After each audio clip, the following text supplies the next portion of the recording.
Section 4. You will hear part of a lecture in a zoology course talking about New Zealand birds and their protection.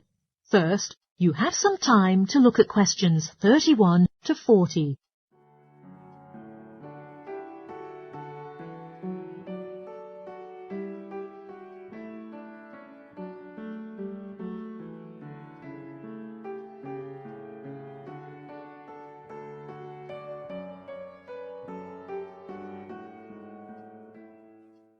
Now listen carefully and answer questions 31 to 40.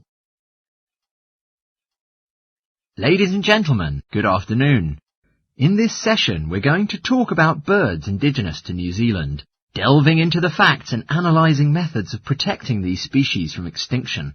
It may be a surprise to you to know that there are thousands of bird species that are endemic to New Zealand.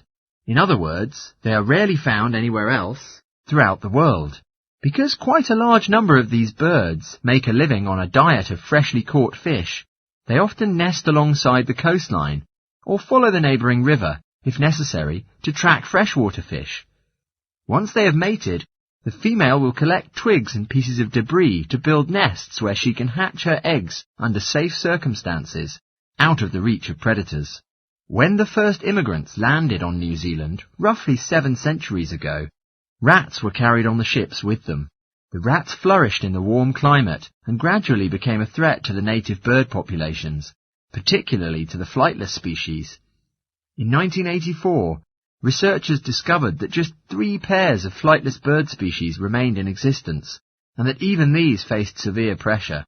Now, New Zealand is a global pioneer in facilitating the recovery of severely endangered species from the brink of extinction. Every year, researchers conduct certain surveys aimed at monitoring the fluctuation in the levels of bird numbers and species living in New Zealand. Owing to migration patterns of a few bird species, it is far from easy to accurately estimate the bird numbers, since many may have flown to other regions in search of mates and warmer climates, and thus may not be included in the investigation. Probably there is a sensitive link between bird numbers and environmental influences, especially those closely linked to human activities. Routine activities such as farming or building houses can have a massive impact on the local populations. Forests that play a role of a habitat for thousands of birds can be entirely eradicated to produce fields for cropping or to provide wood for construction, which has a catastrophic impact. It is not only the activities of humans that threaten the living conditions of bird species, but the population of many predatory animal species has dramatically risen in New Zealand. One of these predators is the Mantani snake, which was introduced from Australia and has decimated the population of killdeer birds. These birds nest on the ground and often return to find their eggs have been devoured by the egg-eating snakes.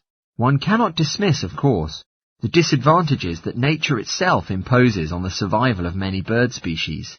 Natural disasters such as storms can be devastating, tearing apart forests and leaving thousands of destroyed nests in their wake.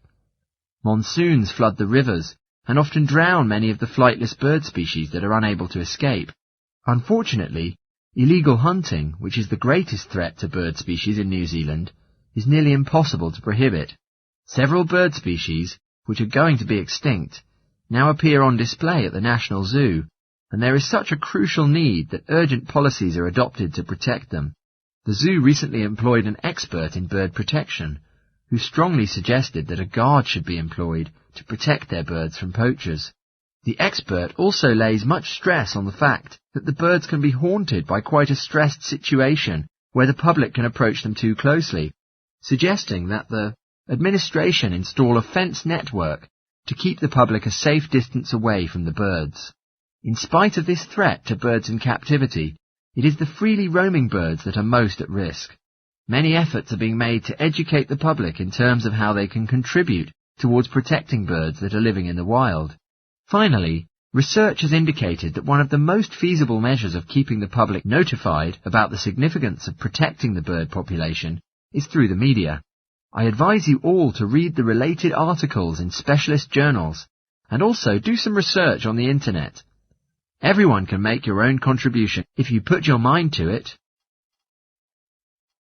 That is the end of Section 4.